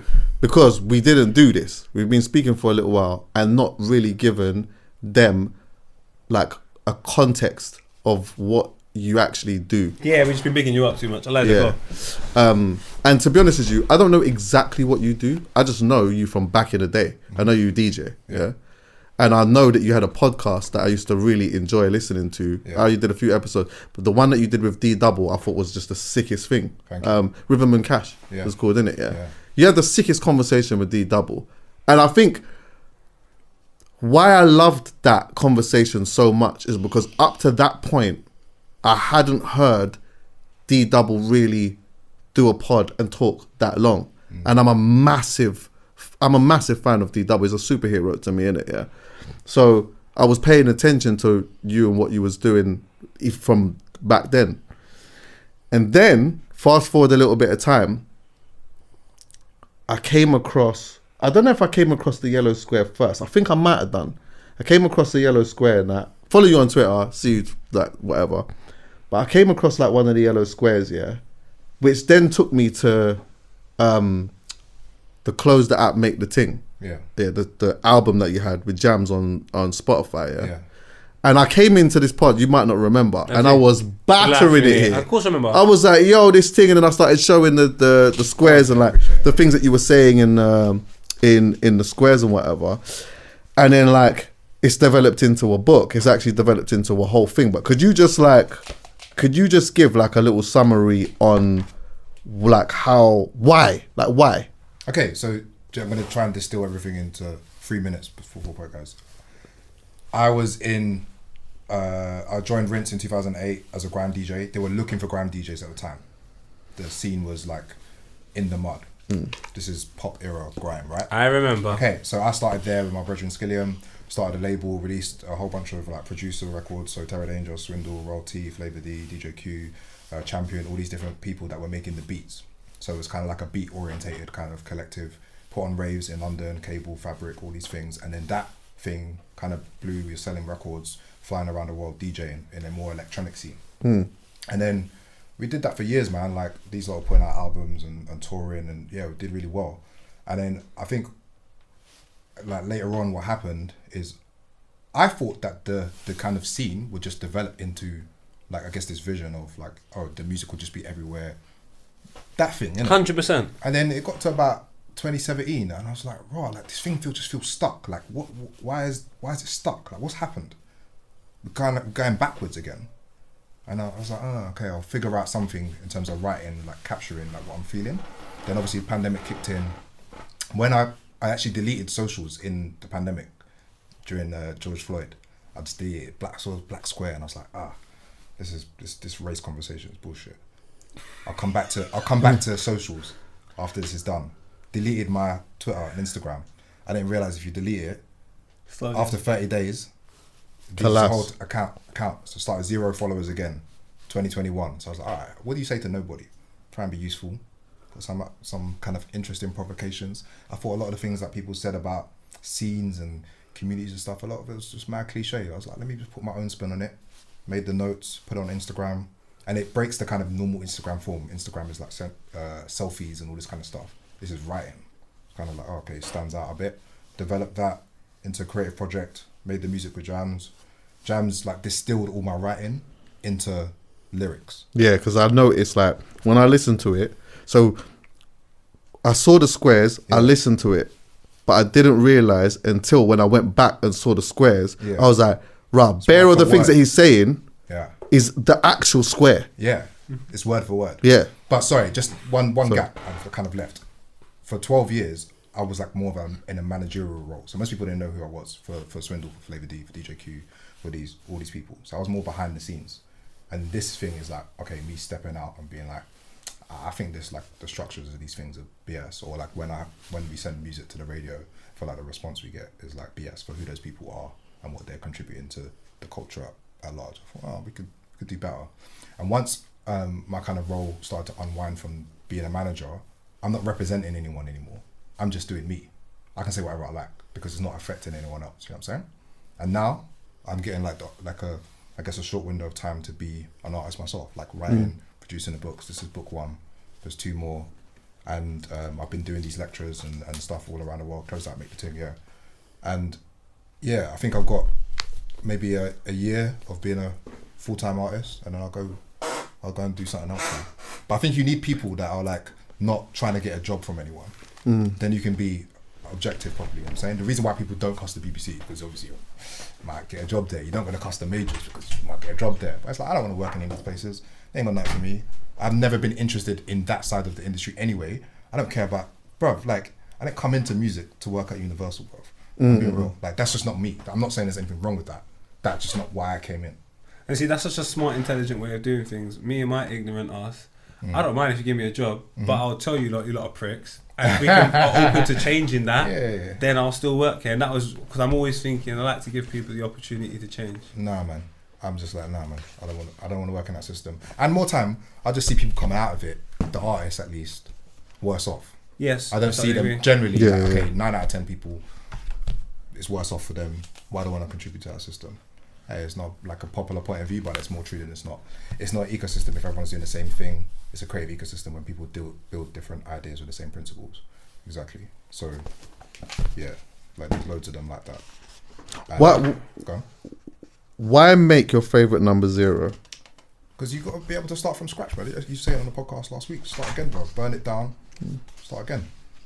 You man have done it. I've literally watched you man do this with your own things. I love starting again. I was listening to an episode a few weeks ago, and you were talking about like stopping DJing and then finding the art. Like, okay, so you've been back to 0 with DJing, and then now here. More time, what happens in this music culture scene? You're trying to get back to 5, and then trying to bounce off that. Nah, man, start again. And maybe the yellow square is like me.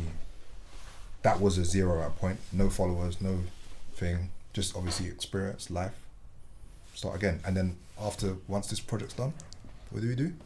Burn that down. Start again. I hear it. Ferguson done it in 2001, 2002, and he was meant to quit. He threw away all these medals away in his trophy room. Jeez. And when I read that, I swear. Said, Ferguson's a G, bro. I didn't even know And it that. started again, and it's like I love that concept of, and obviously, because I'm from the world of football, you work season by season. 100%. When you've won the league last season and it's the new season, that's done. Yeah. And that literally was no more than 12 months ago. So I'm of that nature as well. If I got to start again, I'll start again, fam. I ain't got time. And all these things, like, they don't owe us anything, man. Instagram don't owe us nothing. YouTube will just pull the plug one day. Everything has its time. Yeah. And then man, too many times I've been in positions where, when you feel like completely dependent on something, that's when I'm like, Do you know what I really liked? Yes. I haven't gone through this book properly in its entirety, but I liked how you kind of some way started in the book by saying the answer to the questions in this book is I don't know. Try them. Yeah. Or just like explore it for yourself. Right. Because I try to like not frame my work as advice. Because I'm like, what does it make you think is more interesting than this is what I think? Right. You know what I'm saying? Yeah. And a lot of, there's loads of advice on the internet, blood. You just type in how to release music or how to market yourself. It's like, bro, there's loads of that stuff, man. If you want that, just Google it or put it into ChatGPT. But you're going to get the same result as 10,000 other people. Opportunity for people to go, you know what do you think, bro? Like, and I use this example of DJ AG, yeah? If he explained his idea to me, or go and DJ in the street in Brixton on Saturday night. I said, yeah, don't do that, mate. You might have a rough time. But he went and did it. Yeah. And it's like, boom. He still had a rough time. I'm sure He it's still had a a rough time, but but I'm saying, yeah. like, if you ask too much, or you're trying to confer or get all the right answers from people, or the plug and all this crap, it's like, by the time you've asked everyone, you're back to square one, bro. You haven't even done anything. And most importantly, that's not the way this whole thing works. Bro. It doesn't work. It works more of trial and error than it does of asking an ignorant person who's never had to do what you do anyway. And that's more time what people are doing. They're asking people in buildings that have never been outside how to be outside. And I've never understood that concept as well. But that's where we are in life, man. The blind leading the blind. God bless, man. Stevie Wonder. Yeah, I think I always look at business, yeah, and I think it's such a shame because the idea of it sometimes can be really good, but then the output and the outcome of it sometimes is just really, really, really bad. And what is quite interesting is that in a lot of different industries, not just music industries, but a lot of different industries, it's like it's the same people just being recycled anyway. Mm-hmm. So it's like this person once worked here, but they don't know, but they run that now, and then they run this, and then it kind of just all it does feel like a slight bit of nepotism until one person cracks it. Mm-hmm. And then sometimes that one person cracking it, they might have these ideas and these things that they want to do, but the system is so big and so strong. Mm-hmm. It's not. I've actually seen it sometimes with some people. It's like it literally knocks the stuffing out of some of them. Yeah. And then what happens is obviously you get older, you can't take as much risk. Like you've got a mortgage, man. You've got kids, you've got things to do. So sometimes when people, I understand why people get upset with me or things like I'll say, is because I ain't paying anyone's mortgage. So yeah, you can go and say that, Elijah, but like for us on the other side, you're making my job harder. I understand. But You're like, not though. Do you know, Elijah, you're not. The idea is actually to make the job easier. It's just that people don't like change. Yeah. This is one thing. People love comfort. And my whole thing is if you're finding a job in culture, everything in culture is not comfortable. Exactly. So if you're comfortable in culture working a job, that means you're not working a job in culture. 100%. You just think you're working a job in culture. Yeah, you're letting the artist take all the risk, and while you have the mortgage. And I'm like, no. thank you. That's not so many fair. of the artists that we grew up in are like, not okay. Do you know what I'm saying? Because of the system fuckeries. You know what I'm saying? Whereas people that have been able to you know, all right, cool, I'm gonna pattern. It's like, well, look what the patterning has got the rest of everyone else. Like, I don't. You know what I mean? It's one thing for people in culture. This is what I think, because there's so much people that are not involved within the culture, taking and marketing these products. This is why I always advise people in the culture to understand that if you are not the artist, you have the ability to change. Do you know the one person that can't change? The artist. If they release a shit song in 2012, it is still their shit song in 2020. If you was part of the marketing team, you are not with them anymore. You're probably with a whole new artist, marketing a whole new different person. And I'm just more tired of the people in and around having the final say on the person that has the tattoo forever. That's what I have an issue with. And if it was more individuals that are making, the people that are putting the damn tattoo in their skin in the first place, if it's them having the final say, then they learn, I ain't doing that again. When someone else makes you do that, you learn to not trust people. And then that could be a bad move for you moving forward, because the next person you meet could be the right person for you to trust. What I'm saying in its entirety, there's just like, the people that had all the ideas and knew what we needed to do have been shunned out, the Wileys and all of that, left this new generation of people to trust these ignorant people. And now this new generation is so confused on why the last people done that. They've gone back to independency. And if you see like Clint, he's with Skepta. He's almost left one generation and Central C to go and link up with the generations of people before that sort of mid-generation. I don't want no disparity between anyone. I want us all to unite. We all need to be singing off the same fucking book, otherwise we're in problems. And the same book is what you said from the start. If that's what One Extra says they do, then that's what they should do. And until they do that, we should complain until they do it, because it will make people have to make a decision. Right now, people are comfortable. You shouldn't be comfortable in culture, because culture ain't comfortable. 100%. I have got no words. It's fucked, Yeah, man. you put that perfectly still. What you got? What's next, bro? I'm gonna finish the book commitments. I'm doing a talk with Genius from Rinse at Barbican. Big up Genius. Shout out Genius, man. and then I'm writing book 2 and 3. 2 and 3, yeah. Yeah, I've got to do. Basically, I've got to improve as. This is one thing I don't hear artists say a lot. Like, when you do hear it, you notice it because they're like, I'm trying to get better at what I'm doing, and it's just taking longer than I thought. Like, I just the next things, like I need to be such a better writer to pull them off. Otherwise, it's not gonna slap. You know what I'm saying? It's not gonna work. I have to be so much better than I am today, and I'm working towards that, like bit by bit. But yeah, like I'm not. What is sometimes That's sometimes fucking people say like gotta they go want to be somewhere. better, but they don't know what better looks like. They just have the idea that you have to do something better in order for it to be a level up. But it's for me to feel that way as well. You know what I'm saying? Right. Like the quality of the writing, like whoever you benchmark as a good writer, I can be like, okay, all right, these 10 people, where are you at on that 10? Honestly, Right. if you're honest with But yourself. here's the thing. Obviously, this is because I'm not telling you what to do. By the way, Yes. I'm just saying. These are just thoughts that's in my head. Yeah. He just clocked Is you that said you're about advice, he better? just want that, you know what I'm saying? No, you're better. May not be that. Course. Because when it is that, then that's the part when I'm not there anymore. Because that's a different better that I'm not. Do you get what I'm saying? 100%. But my you're version of better. it, Is like, you're the sickest version of you is that, all right, cool. It's still along the lines of this. So it doesn't change so much. But the way that like someone ends up being looked at as like just a sick number one is when they come with something that is so different to what is the standard of what we know is better. Do you get what I mean? Of course.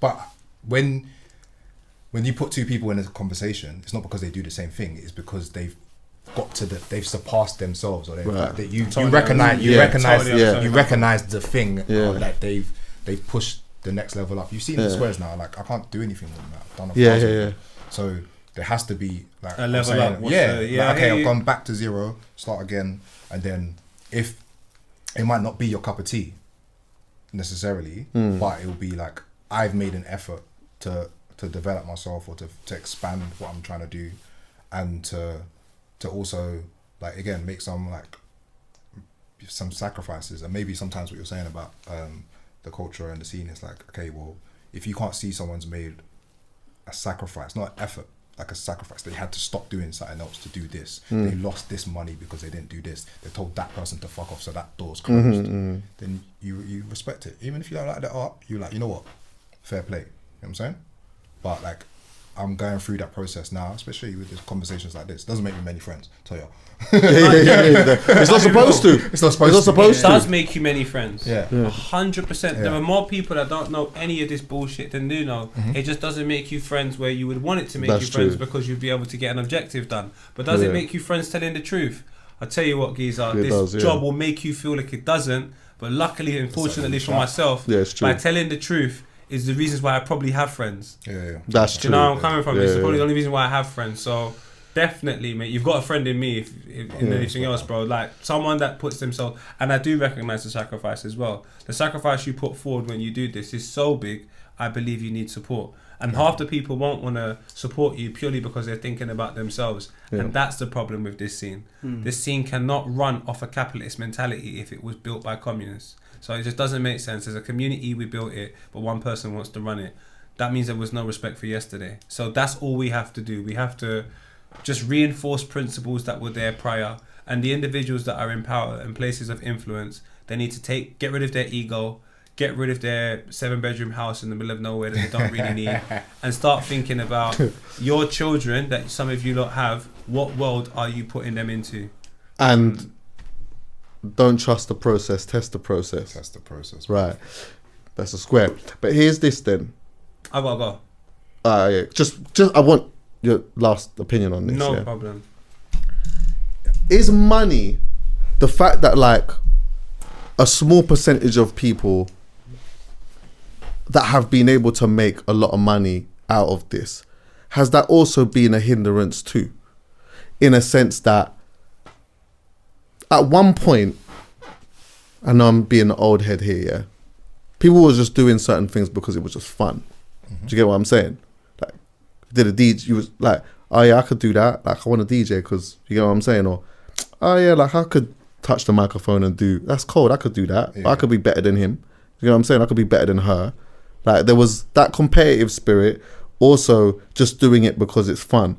Now, because we've seen what success can look like, from a monetary standpoint, do you think that has also been a problem that sometimes people go into the creative process of, I want to be successful, as opposed to, like, this? I think I'm good at this. I don't want to make someone what sick. I see on my side, like a lot of the people that I'm meeting, they've approached this like a career from day. Like they went music college, music production, did music management MA at some random university. They come out, they've gone to all the panels, they've networked and done all the things, and then they're making the song. Whereas, and now people describe young people as like 27.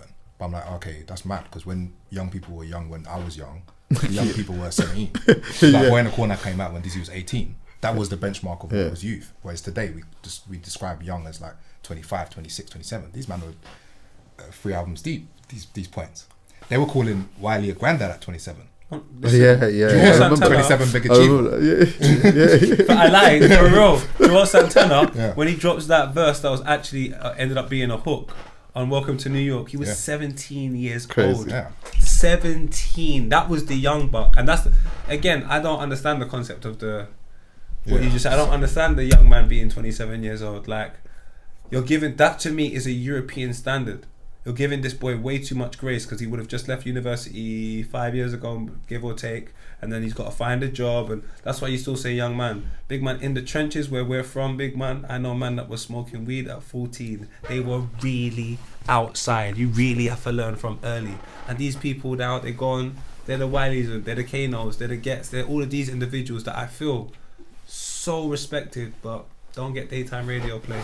No, I hear you, and I definitely agree with the fact that there's like a big, long, strong catalogue of music here that in the archives that deserve more.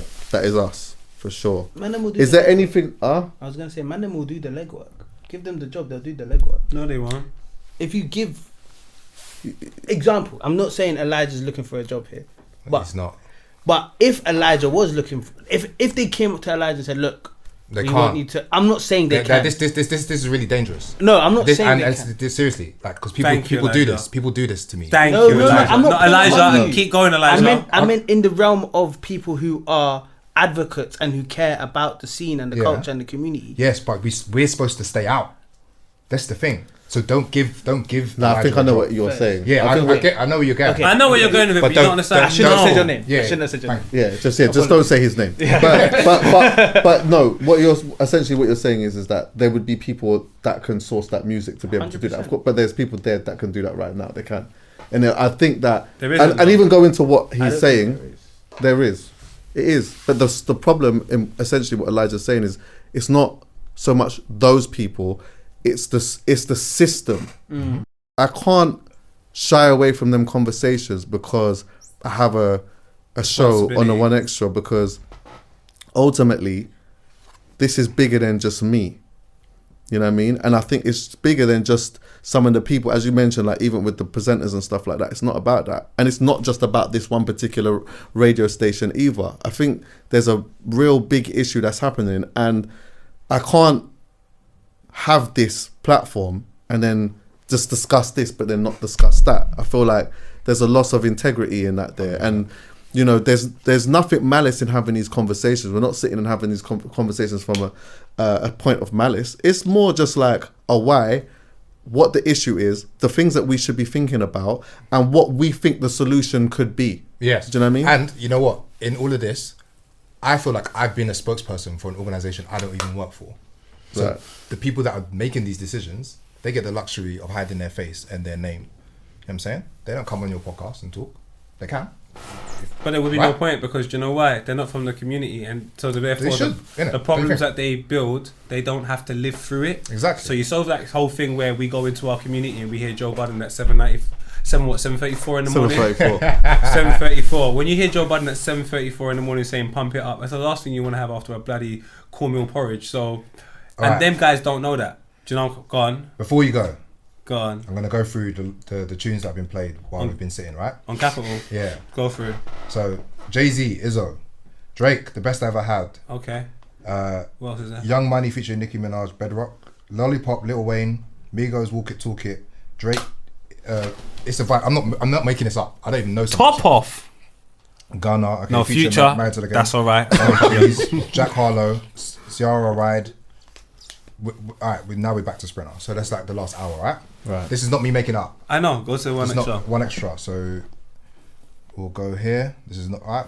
We got K-Trap, Frank Ocean, Mahalia, cool, Flow, Leon Thomas, cool, Sharpe. Big up Leon Thomas as well, friend of the show. Benji, Still. Flow, Respect, Lil Sims. Alright, we're Oh, going. we see what I'm saying? That's Little all right, you know. Monday. That's all right. Good, Script and good. Conan G Love. Good. Alright, cool. AJ. Okay, Look what AJ Is it a thing- crime? cool. And now we're back to Pop Smoke. No, we're Usher, back to Mariah George Carey, Abundant. Pretty We're back to- Ricky. if that happened while I was here, I think you know what I checked a couple times this week just to see if it was in circulation, but it hasn't been played. Maybe they've clocked. What pump it up? Yeah. Oh my god, that would I have think been they amazing might for have clocked it content. in it. So Yeah. but Oh yeah, big up him. Thank you. No, don't put him on the thing. Yeah, don't- He's yeah. new. He is new, and he has Where is been he? in like. He's and do you know what? Anyway, this is for off air, but he actually is really good. Where is he though? He's the head of one. He's. Did he say he's the head of One Extra? He's here. Yeah, yeah. Head of BBC One Extra. He's new though. Hey, listen. Thanks for listening, everyone. Yeah, love. Hi everyone. Ignorance isn't bliss. Go on. Do want to say thank you though. That is important. Nah, Like, likewise, I really respect your thought process, what you're doing, and how you have actually put this together as art too. I think it's very inspiring. In fact, especially at a stage where I feel that things are very stagnant at the moment, and that there is a creative issue as far as I'm concerned. And I think that part of the reason why we have a creative problem is essentially a lot of the things that you are pointing at. Do you know what I mean? So, bro, big up. thank you for having me, gents, man. Thank you, man. Elijah. Jesus Love Christ was a always, man. communist. Did you know that? And you can go and get this book everywhere, yeah? Yeah, everywhere, man. But everyone just pretty much uses Amazon. Big up Amazon still. Joe Budden was a communist. He's now a capitalist.